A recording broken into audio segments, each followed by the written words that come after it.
இதில் பார்த்தீங்கன்னு சொன்னால் கதிர்கோட்டா புராதன விகாரை அப்படின்னு சொல்லி இந்த விகாரைக்கு வந்து பேர் வந்து வைக்கப்பட்டிருக்கு. இந்த விகாரை வந்து நான் ஏற்கனவே சொன்ன மாதிரி கந்தரோட பகுதியில் இருக்கக்கூடிய விகாரை அப்படின்னு சொல்லி தான் சொல்லப்படுது. உண்மையில் அது விகாரியா அல்லது என்ன விஷயம்ன்றது நான் உங்களுக்கு இந்த வீடியோவில் வந்து தெளிவாக சொல்கிறேன்.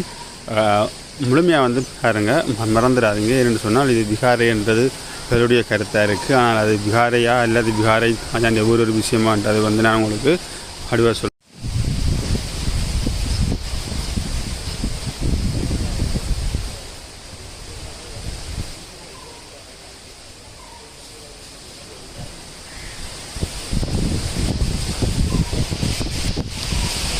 இங்கே பார்த்தீங்கன்னு சொன்னால் மக்களுடைய குடியிருப்பு அப்படியே இருக்குது. அப்படியே பாருங்கள், நிறைய விகாரை அமைப்புகள் வந்து இருக்குது. இது எல்லாமே வந்து விகாரை அமைப்பு என்று சொல்லித்தான் வரலாறுகளில் சொல்லப்படுது. ஆனால் வரலாற்றினுடைய உண்மையான வரலாறு நீங்கள் பார்க்கிற போது வந்து இது வந்து இப்போ கிறிஸ்தவர்களுடைய ஒரு முறை இருக்கிறது. இறந்தவர்களை புதைத்ததுக்கு பிற்பாடு வந்து என்ன செய்வார்களோ அதே முறை தான் இங்கே பின்பற்றப்பட்டிருக்கிறது என்பதை நான் உங்களுக்கு தெளிவாக இந்த காணொளி ஊடாக சொல்லிக்கொள்கிறேன். ஏன்னு சொன்னால் விகாரை வந்து இப்படி குட்டியாக வந்து ஒரு இடத்துல வச்சு அதை சுற்றி கும்பிட்ட வரலாறுகள் வந்து நாங்கள் இதுவரைக்குமே இந்த இடத்துலையுமே வந்து பார்க்கவில்லை.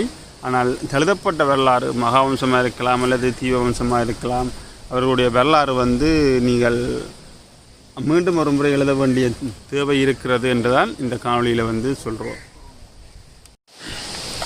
இந்த கந்தரோடை சார்ந்த இந்த விகாரை சார்ந்த விஷயத்திலே வந்து சொல்லப்படக்கூடிய மிக முக்கியமான விஷயம் வந்து விகாரையில் ஒரு கல்லறை, அதாவது வந்து இங்கே வாழ்ந்திருக்கக்கூடிய பௌத்தத்தை பின்பற்றக்கூடியவர் வந்து இறந்ததுக்கு பிற்பாடு வந்து என்ன செய்யப்பட்டதுன்னு சொன்னால் இங்கே வந்து புதைக்கப்பட்டு அந்த புதைக்கப்பட்டனுடைய அடையாளமாகத்தான் என்ன செய்யப்பட்டதுன்னா கல்லறைகள் வந்து கட்டப்பட்டது. அந்த கல்லறைகள் வந்து எப்படி என்று பார்த்தீங்கன்னு சொன்னால் இப்போ கிறிஸ்தவர்களை பொறுத்தவரையில் கட்டப்படுகிற முறை மாதிரி வந்து பௌத்தர்கள் வந்து இறந்தால், அதாவது அப்போது பின்பற்றி இருக்கக்கூடிய தமிழ் பௌத்தத்தை பின்பற்றியவர்கள் வந்து இறந்தால் அவர்களை வந்து புதைத்ததன் பிற்பாடு வந்து, அதாவது அவளை எரித்து அதனுடைய சாம்பலை கொண்டு வந்து இங்கே புதைத்ததன் பிற்பாடு வந்து அந்த ஞாபகார்த்தமாக கட்டப்பட்டதான் இந்த விகாரை போன்ற அமைப்பு, அதாவது வந்து விகாரை போன்ற கல்லறை அமைப்பு. ஆனால் பிற்காலத்தில் வந்து அவர்கள் வந்து ஒரு வரலாற்றிடமாகவும் வந்து புத்த பெருமானுடைய வருகை இங்கே இடம்பெற்றதாகவும் சொல்லப்பட்டு இதை வந்து துல்லிய திணைக்களம் ஊடாக வந்து அது விகாரை என்ற பெயரை கொண்டு மாற்றப்பட்டிருக்கிறது தான் இங்கே இருக்கக்கூடிய முதல் விஷயம். வந்து நீங்கள் அப்படியே டவுட் சந்தேகங்கள் இருந்தது நீங்கள் வரலாறு உண்மையான வரலாற்றை எடுத்து பாருங்கள். இங்கே திரிபடுத்தப்பட்ட நிறைய வரலாறுகள் வந்து